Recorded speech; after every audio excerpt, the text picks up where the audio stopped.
Hello, c'est Bruce, j'espère que tu vas bien. Dans cette vidéo, je te partage une analyse complète d'une position prise la semaine dernière sur le gold où j'ai pu réaliser 2,2 R sur un compte financé.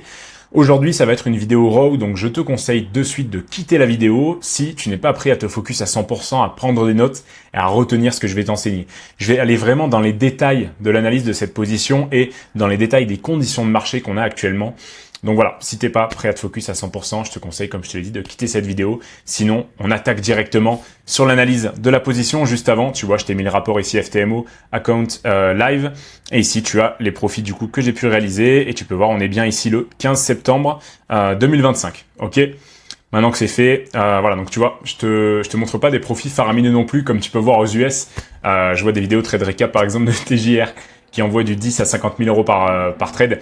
Mais aujourd'hui, voilà, c'est la stratégie et c'est les profits qui me permettent de vivre du trading confortablement, on va dire, pour la plupart des gens et surtout de voyager autour du monde. Là, tu peux voir actuellement, donc je suis entre la Suisse et l'Italie, j'ai des photos de montagne derrière moi alors qu'il neige pas du tout.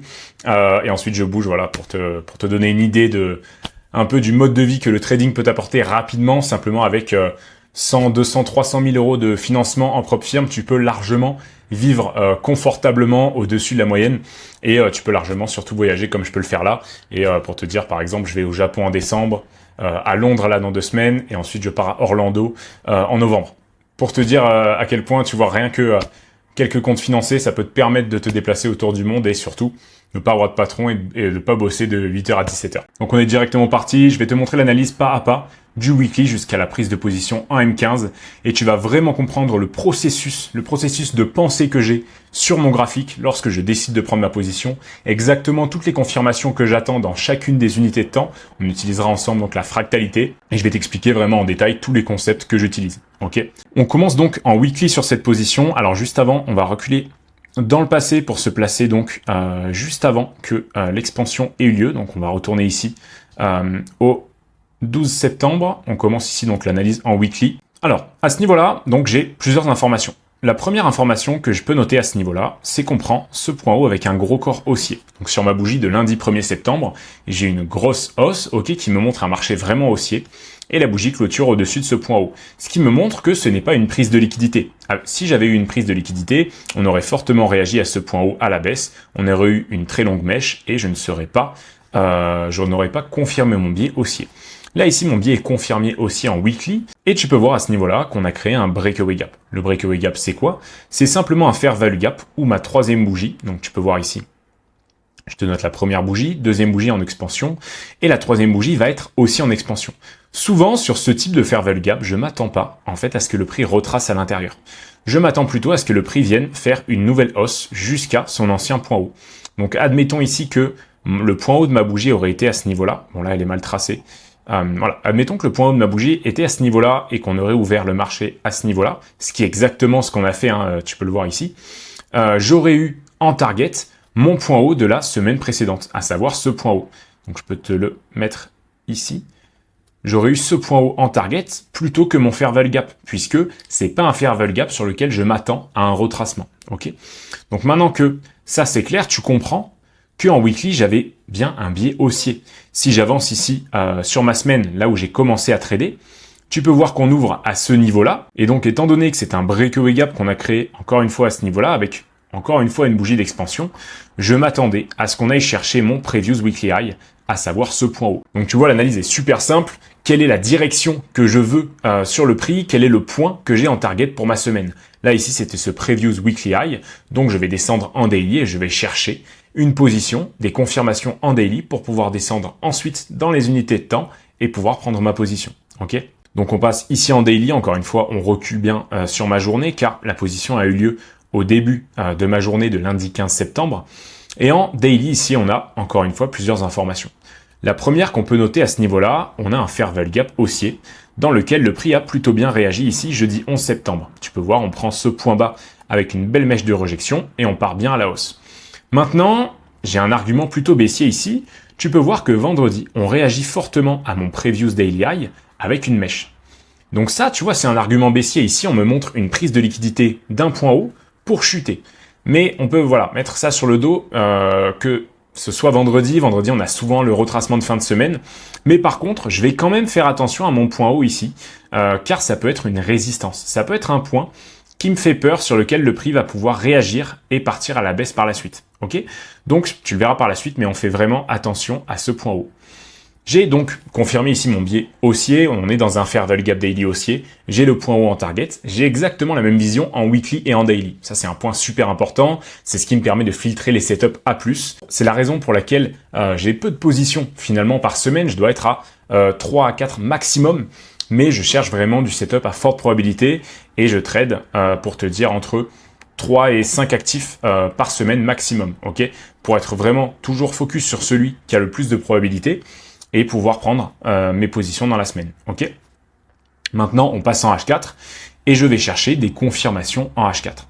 Ici, si j'avance donc une bougie après, donc là, sachant on était sur la session asiatique, là, j'ai ma bougie de début d'ouverture du marché dimanche soir, et ensuite, ici, je vais avancer bougie après bougie. J'ai toujours ma bougie H4 du dimanche soir. Et tu peux voir, donc après cette belle rejection du point bas en H4, on a une bougie qui fait un range. Et ensuite, au début, sur ma session de Londres, donc qui est la session qui m'intéresse, sur laquelle j'attends des confirmations à la hausse pour pouvoir trader sur la New York, ça c'est un point super important, je vais toujours en fait chercher des confirmations. Je veux que le marché me montre une intention haussière durant la session précédente, pour être sûr que durant la session que je veux trader, donc par exemple ici la session de New York, le prix a assez de volume et une très très bonne volonté de partir à la hausse. Ok ? Donc ici, on a un premier argument haussier. Tu peux voir que ma bougie H4 clôture sur ce point haut avec un beau corps haussier et on a ici des belles bougies haussières. Ok ? Maintenant, je te le rappelle, je fais toujours attention à ce point haut et je vais essayer de rentrer après. Ok ? Une fois qu'on m'ait montré que le prix n'ait pas pris cette liquidité et est chuté directement par la suite. Donc, je vais passer en H1 et on va chercher ici des confirmations. Donc, je vais avancer ici bougie par bougie et qu'est-ce qu'on a ici en H1 ?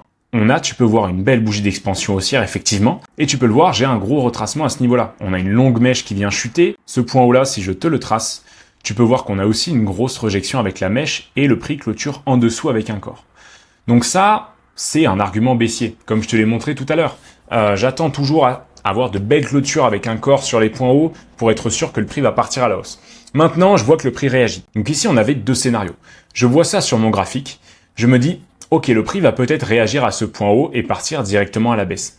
Les confirmations qui pourraient me faire penser à une prochaine hausse, à une future hausse, ce serait donc que sur ma prochaine bougie H1, on démarre une hausse. Si ici, c'était vraiment un point de liquidité important, le prix partirait directement à la baisse. Comme je peux te le noter ici, par exemple. Tu vois, en H1, regarde, on a pris ce point-là, ce point bas avec cette bougie-là, on a fait une rejection. Ma prochaine bougie H1, si elle avait chuté à ce niveau-là, ça m'aurait montré que c'était pas une liquidité importante et donc que le prix aurait été prendre ce point bas. Maintenant, tu peux voir ma bougie juste après en H1 a fait une énorme expansion, a même invalidé un fair value gap sur la gauche. Donc là, j'étais sûr que c'était une grosse prise de liquidité et le prix est bien parti à l'os par la suite. Donc maintenant, on va attendre de voir ce que fait ma prochaine bougie, H1. Donc je vais juste attendre l'ouverture et voir si ça commence à pousser vers le haut. Et je vais descendre en M15 pour chercher des confirmations. Donc là, j'avance ma bougie H1 et tu peux voir, j'ai une super hausse. Ce qui est étonnant pour une prise de liquidité. Et donc là, ça me confirme qu'on veut vraiment aller chercher ce point haut. Ok ? Et en plus de ça, si tu descends en M15, à ce niveau-là, tu peux voir qu'on crée un fair value gap M15 haussier. Ce qui n'est pas normal si c'était une prise de liquidité d'un point haut pour aller chuter par la suite. Le prix a bien réagi à ce fair value gap M15 haussier et m'a créé un breakaway gap. Ok ? Maintenant, je vais attendre une confirmation en plus quand même. C'est tout simplement que le prix ne fasse pas une prise de liquidité sur ce point haut. Ok ? Et là, tu peux voir donc sur ma prochaine bougie M15, on a encore une fois un fair value gap qui se crée et encore une fois un breakaway gap. Donc je te le renote à ce niveau-là. On a encore une fois une belle hausse et un fair value gap où la troisième bougie est en forme d'expansion. Donc là, on m'a montré une prise de liquidité juste avant, mais finalement le prix en M15 réagit à son fair value gap et me crée deux breakaway gap d'affilée jusqu'à mon point haut et prend mon point haut avec un corps. Ici, j'ai donc d'excellentes confirmations que le prix va partir à la hausse par la suite et donc je peux rentrer en position. Je vais te montrer maintenant une zone super importante que j'essaie d'identifier constamment sur les marchés pour augmenter mes probabilités. C'est ce que j'appelle la zone verte. Donc je vais monter une time frame en dessus et je vais te mettre un carré ici. Tu vas essayer de me dire qu'est-ce que tu vois sur cette zone-là. Pourquoi, à ton avis, est-ce que j'appelle ça une zone verte? Si je me mets ici en H1, ok, tu peux voir ici on a un swing high, pas de fair value gap sur ma gauche. Si je me place en H4, exactement pareil. Pas vraiment de résistance, pas de fair value gap. Si je me mets en M15, pareil, pas de fair value gap, pas de point haut qui pourrait me faire réagir le prix. Donc tu l'as compris, c'est une zone sans aucune résistance. Et cette zone-là, lorsqu'on arrive à l'intérieur, je te garantis que tu peux vraiment limite risquer plus. Je l'ai jamais fait et j'essaie vraiment de respecter mon edge. Mais c'est vraiment une zone sur laquelle je suis sûr à 100% que le prix va aller chercher mon point haut, puisque je n'ai plus aucun point sur lequel le prix peut réagir. On vient ici de me créer 2 breakaway gaps d'affilée. On m'a montré que le point sur la gauche n'était pas une prise de liquidité. Donc là, je suis sûr à 100% que le prix va exploser à la hausse et directement aller chercher mon point haut. Et c'est souvent une position où je vois directement le prix partir fort. C'est pour ça qu'il faut bien arriver à rentrer avant, donc ne pas se précipiter, mais quand même, dès que j'ai une confirmation rapide en M15, je vais rentrer en position parce que, eh bien, tu peux le voir par la suite, hein, si je lance le prix, on a une bougie qui explose à la hausse. En plus de ça, on a encore une fois quelques breakaway gaps qui se créent à ce niveau-là. Et ici, donc, on a une excellente position. J'ai respecté mon edge, à savoir ma stratégie, puisqu'ici, j'ai mis mon TP sur l'ATH, qui est la stratégie que j'ai lorsque je trade le gold ou le Nasdaq sur les ATH. J'essaie de jamais avoir ma target à 3R. Tu le sais, je te l'ai partagé dans les anciennes vidéos. Sur ma stratégie que j'utilise sur mes comptes financés, je vais toujours chercher 3R, ça me permet de réduire mon win rate tout en ayant de meilleures performances. Maintenant, lorsqu'on est sur un ATH, je m'attends à avoir un range au-dessus de l'ATH, donc je vais préférer couper la position avant et ne pas risquer de me prendre un retracement sur le stop loss. Donc ici, on a bien un TP 2.2R et c'est exactement la position que je t'ai montré juste avant. Et ici, donc, j'ai risqué 0,5% d'un compte 80 000 FTMO et ici, on est donc à $860 de profit. Je te remercie infiniment d'être resté jusqu'à la fin. Ça veut dire que tu es vraiment dédié à 100% à ton trading et je suis sûr que tu vas réussir dans les 6 mois, 1 an qui arrive à trouver ton edge et à être rentable. Si tu veux suivre les stratégies que je te partage et ma vision du marché, je t'invite à t'abonner à ma chaîne YouTube si c'est pas déjà fait et à checker les autres vidéos. Et comme d'habitude, tu peux me poser toutes tes questions sur Instagram. Je t'affiche le nom juste ici, c'est Bruce Trade avec un Z à la fin. Tu peux me poser toutes tes questions, c'est moi qui réponds personnellement à toutes les questions et en plus de ça, je te partage mes analyses quotidiennes du marché en story avec toutes les positions que je prends. Donc n'hésite pas, je te souhaite une excellente semaine, c'était Bruce.